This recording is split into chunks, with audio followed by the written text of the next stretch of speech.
نماز ایک ایسی چیز ہے کہ شیطان کی پہلی کوشش یہ ہوتی ہے کہ نماز پڑھنے نہ دے. پڑھنے نہ دے سے مراد اول وقت تو ڈراپ ہو جائے، اور اگر اول وقت نکل جاتا ہے تو اس کے بعد جتنا ہو سکے نماز کو تاخیر میں ڈیلے کرتا جائے یہاں تک کہ نماز چھوٹ جائے. اور پھر اس کے بعد اگر کوئی نمازی بے ہر طور نماز پڑھنے کے لیے شیطان کو شکست دے کر کھڑا ہو جاتا ہے تو آپ کے سارے بھولے ہوئے کام وہ آپ کو یاد دلانے آتا ہے، جو کچھ بھول گئے ہیں. اور ایک چیز جو حدیث کے اندر ہے، جب انسان اپنی سوچ کے اندر اپنے افکار میں نماز میں متوجہ ہوتا ہے اور شیطان اس کی کنسنٹریشن کو کہیں بریک نہیں کر سکتا، تو جانتے ہیں پھر شیطان آخری حربہ مومن کے لیے کیا استعمال کرتا ہے، جو ہو سکتا ہے آپ میں سے بہت سو نے فیس بھی کیا ہو یا اس کو نظر انداز کر گئے ہو، اگنور کر دیا ہو کہ یہ کوئی معمولی سی چیز ہے. شیطان آتا ہے اور اس نمازی کو کس کرتا ہے، چومتا ہے اس کو. اور جب چومتا ہے نماز کی حالت میں چومتا ہے تو کیا ہوتا ہے، اس جگہ پر کھجلی آتی ہے اور توجہ ٹوٹ جاتی. حدیث ہے، آتا ہے وہ مومن کو تنگ کرنے کی اتنی کوشش کرتا ہے کہ میں کہیں سے اس کی کنسنٹریشن کو ختم کروں، وہ کہیں اور متوجہ ہو جائے، کچھ دیر کے لیے ہی صحیح غیر خدا کی طرف دیکھے. اور دوسری چیز، قوم بنی اسرائیل، ایک نوجوان تھا جس نے اول وقت نماز پڑھنے کے لیے مسجد جانے کی تیاری کی، اپنے گھر سے نکلا، مسجد کی طرف گیا، راستے میں ایک جگہ بارش ہو رہی تھی اور وہ گر گیا، اس کے کپڑے نجس ہو گئے. واپس آیا، اس نے کپڑے چینج کیے، دوسری دفعہ نکلا، فجر کا وقت تھا، نماز نکل رہی تھی، لہٰذا وہ دوسری دفعہ جب تیار ہو کر آیا، جیسے ہی اس جگہ پر پہنچا جہاں پر بارش تھی اور کیچڑ تھی، دوبارہ گر گیا. تیسری دفعہ جب کپڑے چینج کر کے وہ اسی جگہ پر آیا تو اسے یہ دیکھ کر بہت حیرت ہوئی، وہاں ایک انسان پہلے سے موجود تھا جس کے ہاتھ میں روشنی تھی. اس نے کہا اندھیرے کی وجہ سے بار بار گر جاتے ہو، آؤ میں تمہیں مسجد تک پہنچا دیتا ہوں. لہٰذا شیطان نے اس نمازی کو مسجد تک پہنچایا. نمازی خوش ہوا، کہنے لگا کتنا اچھا انسان ہے، اس نے میری نماز کامل کرنے کے لیے روشنی کا بندوبست کیا. مسجد پہنچے، کہا تم بھی ساتھ آؤ، دونوں ساتھ چلتے ہیں. تو اس شخص نے جو روشنی لے کر کھڑا ہوا تھا، اس نے کہا میں نہیں آ سکتا مسجد کے اندر.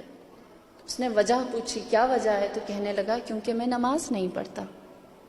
نمازی حیران ہوا، میری نماز کا بندوبست کیا ہے اور تم خود نماز نہیں پڑھتے، کیا وجہ ہے؟ تو اس نے وجہ بتائی اور کہنے لگا کہ میں نے خدا کو ایک آخری سجدہ کیا تھا، اس کے بعد سے میں اللہ کے سامنے جھکا نہیں. نمازی حیران ہوا، کہنے لگا تو شیطان ہے؟ اس نے کہا ہاں میں شیطان ہوں. نمازی حیران ہوا، کہنے لگا شیطان ہوتے ہوئے تو نے میری نماز کا بندوبست کر لیا.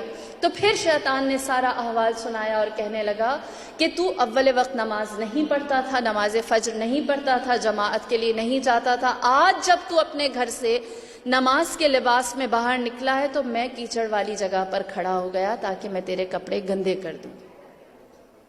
اور جب تمہارے کپڑے خراب ہوں گے تم واپس چلے جاؤ گے، اور جب واپس چلے جاؤ گے تو تمہاری جماعت نکل جائے گی. لیکن تم نے کیا کیا؟ ایک دفعہ پھر کوشش کی. اور جب ایک دفعہ پھر کوشش کی، غور سے سنیں، سٹرگل آپ کی اللہ کے نزدیک کتنی عزیز ہے. کتنی ایسی چیزیں ہمیں موٹیویٹ کرتی ہیں کہ ہم دل و جان سے اپنے سارے امور کو چھوڑ کر اللہ کی جانب راغب رہیں. شیطان کہتا ہے کہ جب تم نے کپڑے چینج کیے اور تم دوبارہ مسجد کی جانب آنے لگے تو اس وقت اللہ نے عرش سے زمین پر ملائکہ کو بھیجا اور کہا کہ میں نے اس شخص کے اور اس کے اہل و عیال کے تمام گزشتہ اور آئندہ گناہوں کو معاف کر دیا. کہتا ہے کہ جب میں نے یہ دیکھا کہ تمہارا مسجد میں نہ جانا اتنا مشکل، شیطان کے لیے مشکل تھا، لہٰذا میں نے دوبارہ گرایا کہ کم سے کم اس کو تو کچھ حاصل نہ ہو. لہٰذا میں نے تمہیں دوبارہ گرایا، تم پلٹ کر آئے اور ایک دفعہ پھر تم نے وہی کوشش کی. اور جب تم نے دوبارہ وہی کوشش کی تو اللہ کی طرف سے فرشتے نے یہ ندا دی اور کہا کہ ہم نے اس شخص کے اہل و عیال، اس کے خاندان سب کو معاف کیا، اور جو اس کے گزشتگان مرحومین تھے اور آئندہ آنے والی نسلیں تھیں ان سب کے لیے ہم نے مغفرت کو رکھا. وہ کہتا ہے شیطان کہ جب میں نے یہ دیکھا میں نے سوچا اب تیسری دفعہ یہ کہیں گر نہ جائے. اگر یہ گر گیا تو ہو سکتا ہے خدا پورے شہر کو معاف کر دے. اتنی بڑی معافی سے بہتر ہے کہ یہ اب نماز کے لیے چلا جائے.